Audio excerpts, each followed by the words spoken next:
Bismillahirrahmanirrahim. Assalamualaikum warahmatullahi wabarakatuh. Alhamdulillahirabbil alamin.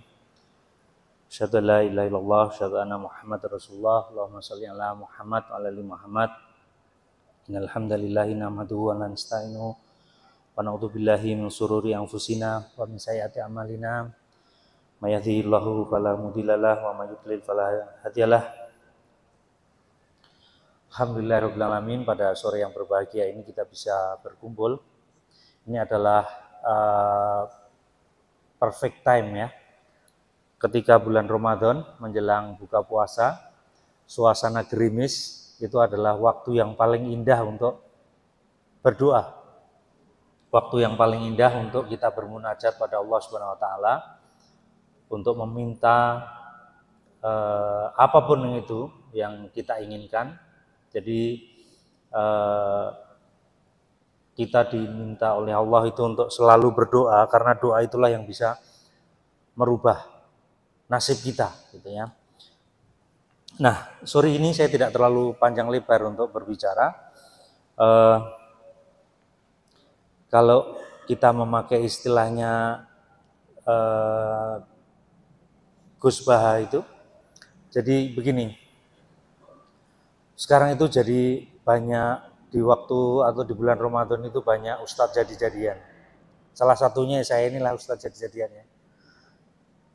Ya, latar belakang saya kan bukan dari ilmu keagamaan apa, tapi diminta oleh takmir untuk ceramah. Ya, saya berusaha untuk menepati janji saja. Kita menghormati takmir yang. Jadi saya berusaha ya sedikit nyenggol aja lah ya ilmu agamanya. Nanti kalau saya banyak bicara agama bahaya, karena latar belakang saya pendidikan SD, SMP, SMA-nya itu SMA negeri, jadi bukan ibtidaiyah. Jadi mohon maaf ya kalau ada yang lebih alim nanti boleh menggantikan saya di sini. Jadi kita masih ingat adik-adik sekalian bahwa di dalam surat Al-Baqarah yang selalu didengungkan oleh Pak Ustadz atau khotib atau imam atau penceramah itu bahwa Bismillahirrahmanirrahim, ya ayyuhalladzina amanu kutiba alaikumusiyam kama kutiba alal ladzina min qablikum la'allakum tattaqun. Jadi kita berpuasa itu tujuannya untuk bertakwa. Tapi karena saya dari latar belakang saya itu ada kesehatan, ya saya coba giring tipis-tipis ke arah kesehatan. Jadi begini adik-adik. Ini lahir tahun berapa kira-kira? Tahun 95 ke atas ya. Jadi Anda bisa dikelompokkan generasi apa kira? Generasi milenial atau Z? Generasi Z. Ya. Generasi Z itu adalah generasi yang lahir tahun 95 sampai 2010. Ya, kalau 2010 ke atas itu disebut dengan generasi alfa. Nah, siapa generasi Z itu adalah generasi pasca milenial, ya. Apa yang mereka kerjakan? Ini kita refleksi diri kita sendiri aja ya. Satu, suka memanfaatkan, memilih media sosial. Semuanya pasti punya. Kalau anak saya itu bilang IG gitu loh. Tapi nggak mau kalau anak zilenial itu dibilang IG. Apa namanya? Instagram atau IG atau nggak tahu lah, saya nggak ngerti, saya nggak main itu ya. Kemudian yang kedua, lebih memanfaatkan media sosial itu untuk berkomunikasi dengan temannya. Ada grup kos-kosan grup kos-kosan Banjarsari misalnya, grup jalan bareng ke kampus misalnya, ada sendiri tuh, punya grup WA sendiri. Kemudian mengakses internet itu kira-kira 3-5 jam per hari kira. Ya apa yang dikerjakan, apakah untuk tugas atau hanya untuk nonton reels atau hanya untuk nonton short videonya YouTube atau untuk apa lagi, TikTokan atau enggak tahu. Ya, tapi itu yang dikerjakan. Nah, generasi ini adalah generasi yang lahir dari akses digital ya, pada zaman digital. Semuanya, kalau zaman Kita dulu itu kalau mau janjian pakai SMS. Ya, kalau ada SMS itu sudah bangganya minta ampun. Sekarang ada SMS itu takutnya penipuan. Ya. Kalau sekarang semuanya seharian kok enggak ada WhatsApp masuk, itu sudah, aduh, apa aku sudah sudah dilupakan sama teman-teman atau sama grup saya ini kok enggak ada WA satupun masuk. Itu sudah khawatir gitu ya.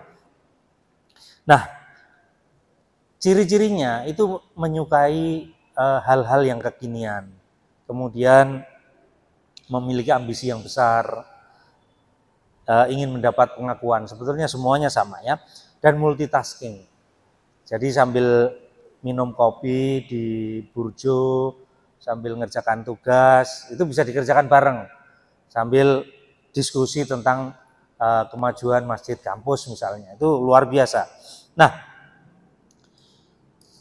kelebihannya bahwa generasi Z ini itu mendapatkan gizi yang cukup, bahkan kadang berlebih, ya.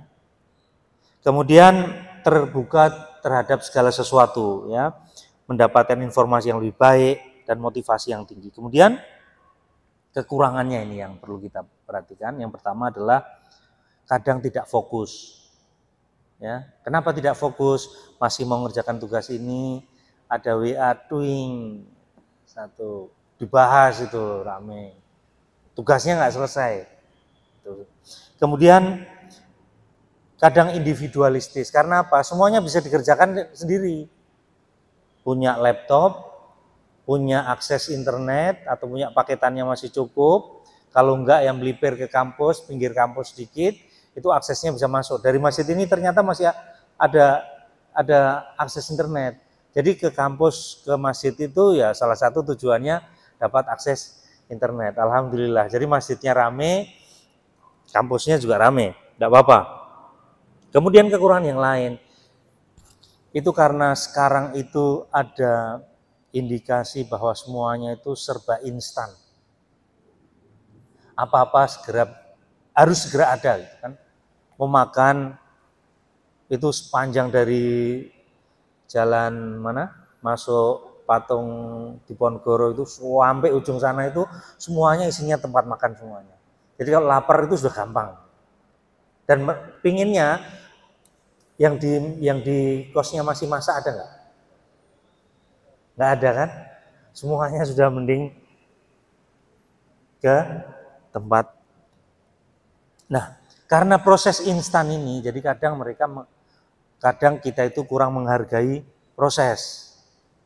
Bahwa untuk mendapatkan semangkok Indomie yang menyegarkan itu butuh satu beli ke Indomaret, kemudian butuh pulang untuk dimasak, nyari air buat. Nah, kadang proses-proses itu kita tidak menyadari bahwa itu penting.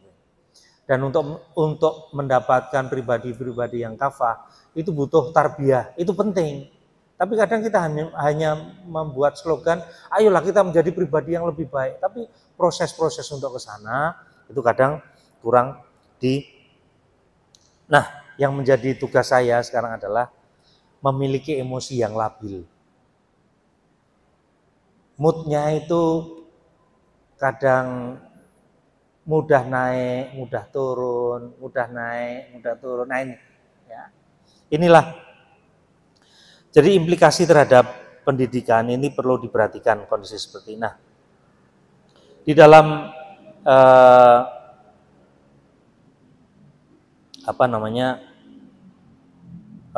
kita berpuasa itu tadi, bahwa tujuan kita berpuasa itu bukan untuk mendapatkan, misalnya kalau teman-teman yang di kesehatan itu bilang berpuasalah ya, karena salah satu puasa itu akan membuat kalian sehat gitu ya.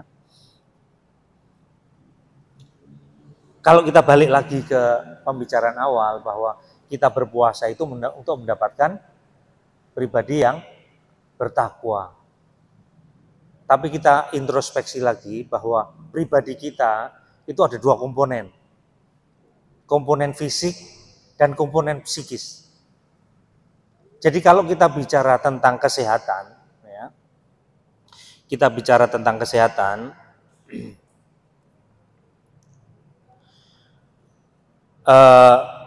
Menurut apa namanya, sebentar.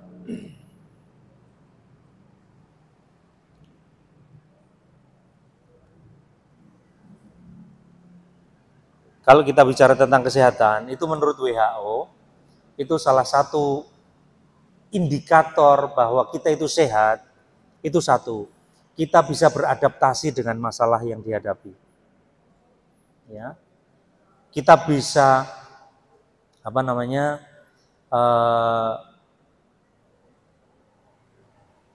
mengatasi masalah-masalah yang dihadapi, itu salah satu indikator bahwa kita itu adalah sehat. Kemudian yang kedua, mampu beradaptasi dengan sekelilingnya. Jadi kalau teman sekelilingnya itu tidak menyenangkan, itu dia bisa mengafirmasi, oh teman saya ini tidak menyenangkan, maka saya tidak harus mengikuti dia. Itu adalah salah satu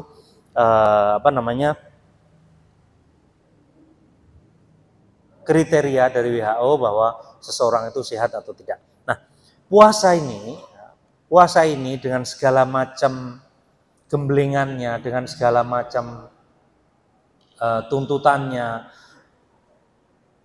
kan salah satu larangan di dalam puasa itu, janganlah kalian berbohong. Dan Allah mengatakan bahwa kenikmatan seorang berpuasa itu ketika berbuka puasa dan ketika nanti akan bertemu dengan Allah, melihat wajah Allah, itu salah satu kenikmatannya. Nah, untuk sampai ke sana itu ada hal-hal yang harus diperhatikan. Di dalam kita berpuasa itu kita harus menjaga akhlak kita harus menjaga lisan kita. Nah, disinilah ya generasi milenial itu dituntut untuk selalu bisa menjaga kesehatan mentalnya. Ya. Jadi jangan sampai istilah anak-anak muda sekarang kena mental, itu jangan sampai. Ya. Dengan berpuasa itu kita diminta untuk selalu jujur, berkata jujur. Kemudian diminta untuk tidak berbohong, tidak menggunjing temannya. Nah, dahulu kala kalau kita menggunakan istilah-istilah ini, istilah berbohong, menggunjing, kemudian bisa tepo seliro, itu zaman dahulu kala kalau kita berhubungan langsung. Saya ketemu Mas Fadil ya, itu saya bilang, Dek, kan di WA, Prof sudah waktunya. Saya bilangnya OTW. OTW itu bisa jadi ojo tokan takon wae, atau saya sedang berangkat, padahal masih leha-leha di rumah. Artinya apa? Sekarang pada kondisi saat ini atau pada zaman saat ini, bahwa yang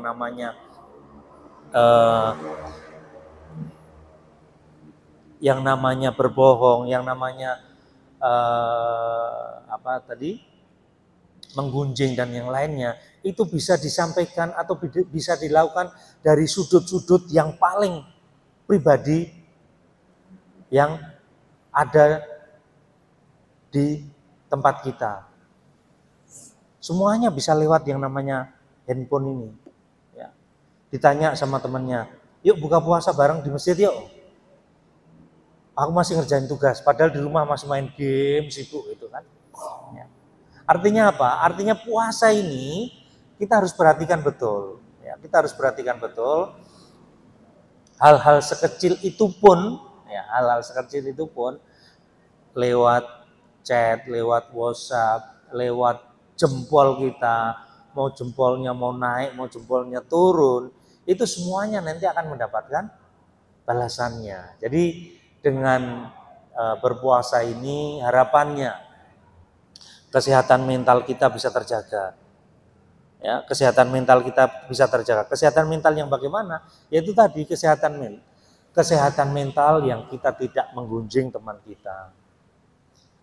Kemudian tidak berusaha untuk berbohong. Kalau misalnya diajak teman belum waktunya untuk berangkat, ya kita bilang waktunya berangkat. Kemudian yang lain, kesehatan yang lainnya. Tadi saya bilang bahwa ada psikis dan fisik. Kadang kita lupa bahwa komponen tubuh kita itu ada dua itu, kesehatan psikis dan kesehatan fisik. Nah, puasa ini bisa membawa kita untuk sehat dua-duanya. Sehat yang pertama yang psikis yang kadang kita tidak sadari, tetapi itu menjadi bagian penting dari bagian penting dari kehidupan kita, di mana integritas kita, kemudian masa depan kita itu ditentukan oleh kesehatan psikis itu tadi. Sebagai contoh misalnya seperti ini, ya. Kalau kita sejak mahasiswa itu janjian sama dosennya itu menggunakan bahasa-bahasa yang dalam tanda petik bahasa sesama zilenial itu tadi, itu nanti bisa terbawa pada waktu kita bekerja. Ya. Pada waktu kita janjian sama temannya, pakai tanda seru, pakai tanda apa itu sudah biasa. Nah, itu janjian sama dosennya juga seperti itu. Ada waktu untuk responsi tidak Pak, terus tanda tanya, atau kadang lupa tanda tanya pakai tanda seru lagi. Ya, artinya apa, di bulan Ramadan ini ayolah kita mawas diri lagi, kita introspeksi lagi bahwa Ramadan ini harus membawa keberkahan. Ramadan ini harus membawa perubahan pada kita semua. Kita menjadi pribadi-pribadi yang lebih sehat secara mental, menjadi pribadi-pribadi yang lebih sehat secara fisik. Nah, bagaimana kita tipsnya untuk sehat secara fisik?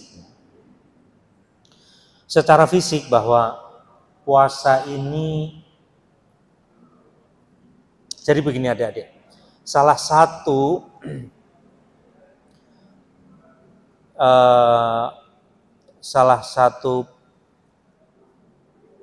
hukum atau salah satu ilmu di dalam kedokteran itu ada namanya ilmu probiotik. Jadi di dalam tubuh kita itu ada bakteri.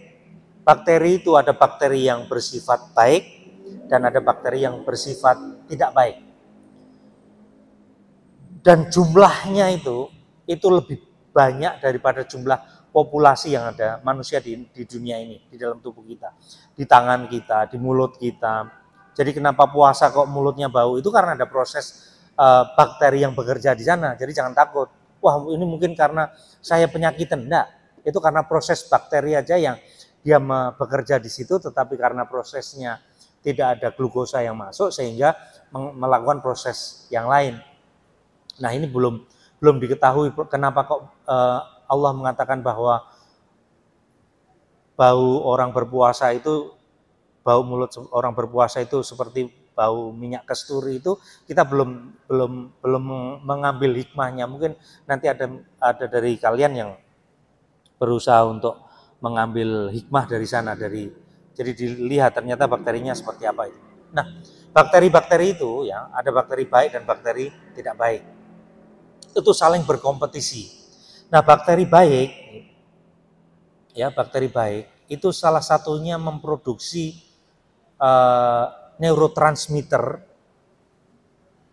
ya, yang berfungsi itu tadi, yang berfungsi untuk membuat kita berpikir secara jernih, kita bisa menimbang mana baik, mana buruk. Itu adalah keseimbangan neurotransmitter di otak kita. Namanya serotonin. Sehingga ada orang yang menganggap bahwa ada aksis namanya gut and brain axis.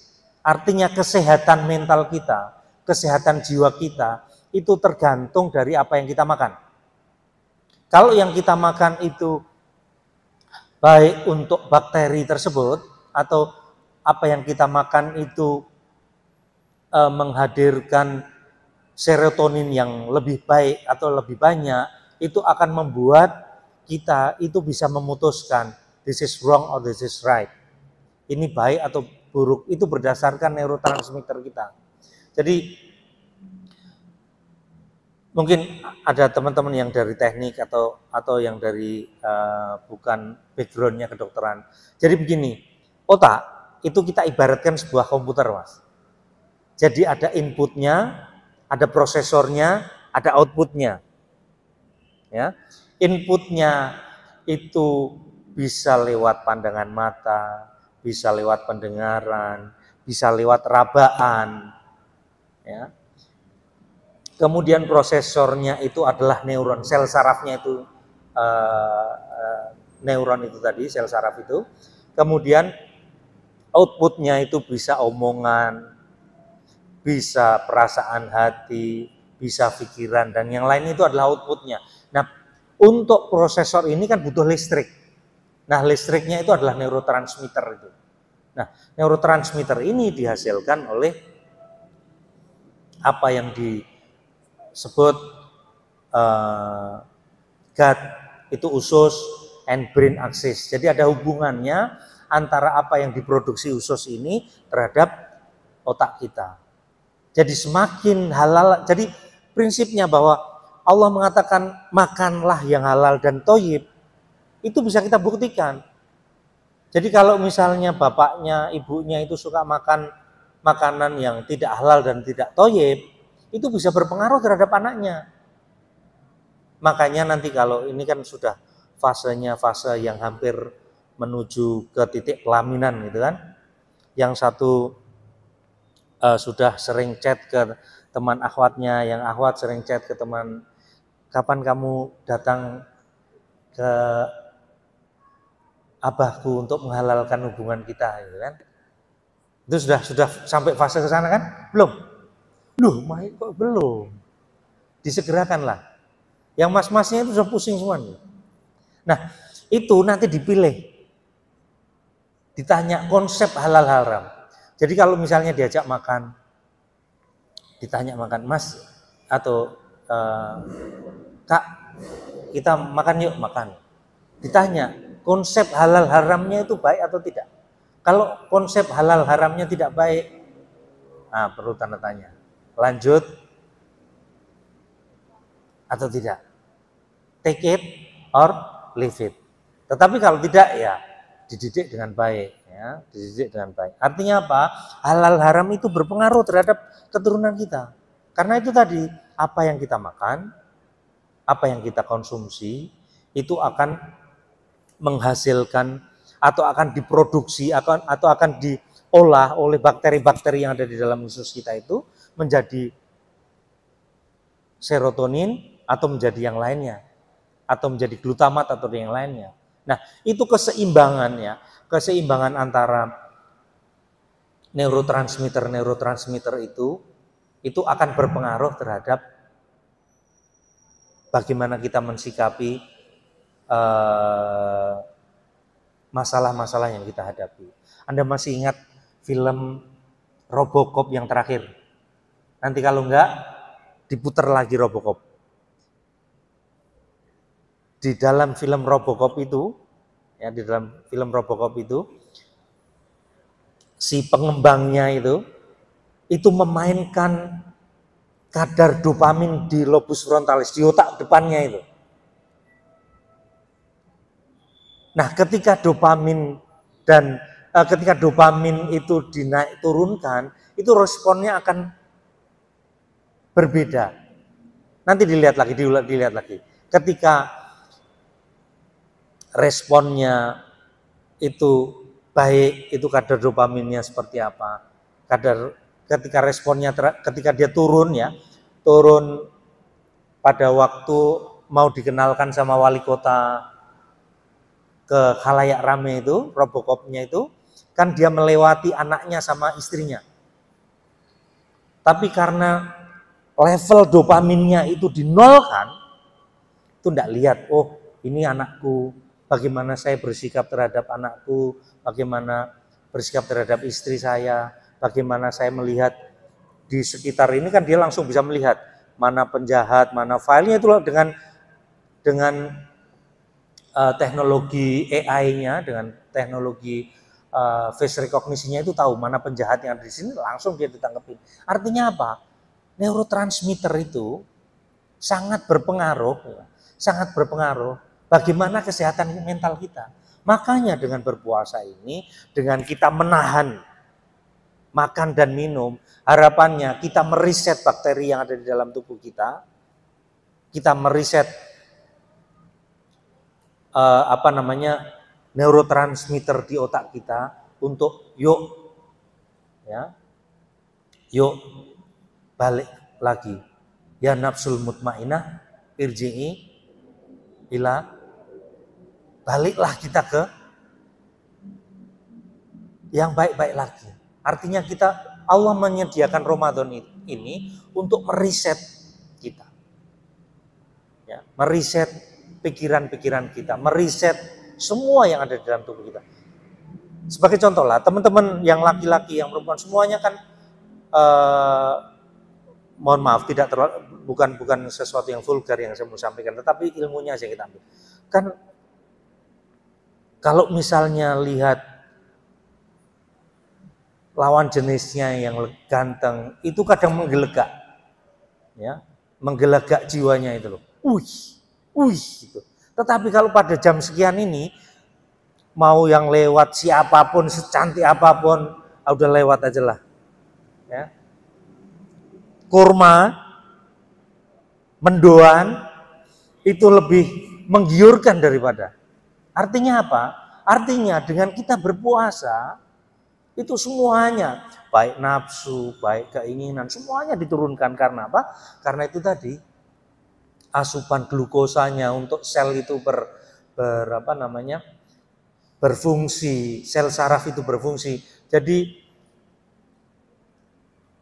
kalau di komputer nggak bisa ya, di downgrade, prosesornya di downgrade itu nggak bisa. Tetapi kalau di manusia, prosesornya itu bisa dari Pentium i9 bisa ke Pentium MMX.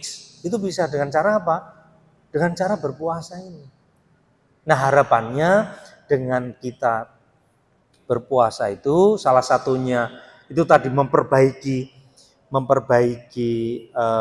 keseimbangan neurotransmitter atau keseimbangan kelistrikan otak itu tadi. Harapannya kita bisa menjadi pribadi-pribadi yang bertakwa. Makanya salah satu amalan di dalam puasa itu kan taklim, membaca Quran, itu menjadi luar biasa hikmahnya. Karena apa? Dengan kita posisi yang sedang down-nya itu, down secara fisik, down secara psikis, kita mendapatkan asupan-asupan bahwa di dalam Quran, yuk balik kepada pribadi-pribadi yang suci, pribadi-pribadi yang bersih. Tujuannya adalah untuk itu, bahwa keseimbangan ini kita balikkan lagi lah. Yang selama 11 bulan ini kita sudah berpesta pora, kita sudah makan makanan yang tidak yang tidak terukur, semuanya dimakan halal haram tanpa kita pikirkan. Ayo kita ulang lagi, kita riset lagi, ya. Kita riset lagi, dan itu tadi kedepannya perhatikan bahwa bagaimana kesehatan mental seseorang itu tergantung dari apa yang dimakan. Karena apa yang dimakan itu akan diolah oleh bakteri-bakteri di dalam tubuh kita, diolah oleh pencernaan kita untuk menjadi neurotransmitter, menjadi energi untuk tubuh kita. Nah, energi itu akan dibawa ke otak, dibawa ke lobus frontal, lobus temporalis, dan di sana akan diproses. Nanti kita akan berproses menjadi pribadi-pribadi yang takwa atau tidak. Artinya apa? Ya, artinya ya kalau misalnya kita mau makan atau kita mau berbuka atau sahur, sahurlah dengan yang baik-baik saja. Karena itu tadi semuanya akan membawa apa yang kita makan, apa yang kita masukkan ke dalam tubuh kita, ini akan berpengaruh terhadap pikiran kita.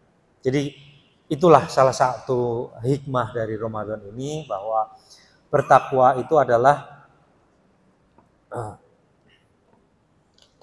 adalah pribadi-pribadi yang itu tadi sehat secara rohani dan sehat secara material atau secara fisik.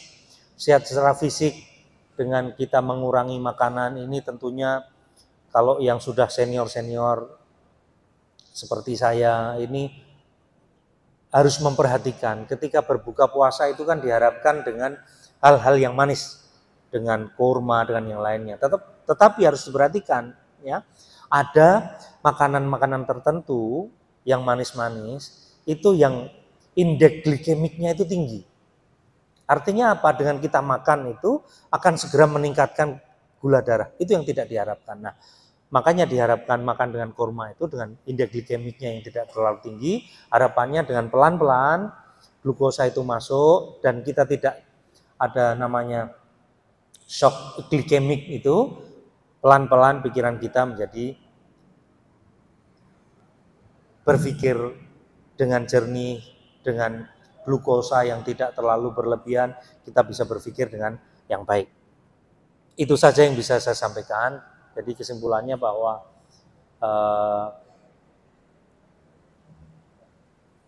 puasa itu untuk menuju pribadi-pribadi yang takwa itu juga harus diikuti dengan ikhtiar. Ya, ikhtiarnya adalah ikhtiar untuk itu tadi, bagaimana kita bisa sehat secara fisik dan secara mental. Ikhtiar untuk sehat secara fisik dan secara mental, secara fisik kita harus memberikan makanan, tubuh kita itu makanan yang halalan dan thayyib. Secara psikis kita harus memberikan gemblengan kepada tubuh kita, gemblengan kepada pikiran-pikiran kita adalah motivasi-motivasi yang baik. Ya. Karena generasi milenial, generasi zilenial itu seperti yang Anda alami, semuanya bisa didapat dari sudut yang paling privasi. Ya. Apakah yang akan Anda lihat di kos-kosan itu adalah sesuatu yang baik atau yang buruk, itu yang tahu adalah diri kita sendiri. Yang bisa menjadi filter apa yang mau saya tonton hari ini itu adalah kita sendiri. Yang mau saya tonton itu adalah Gus Baha, atau yang mau saya tonton ini adalah mukbang-mukbang atau apa, itu tergantung dari diri kita. Ya.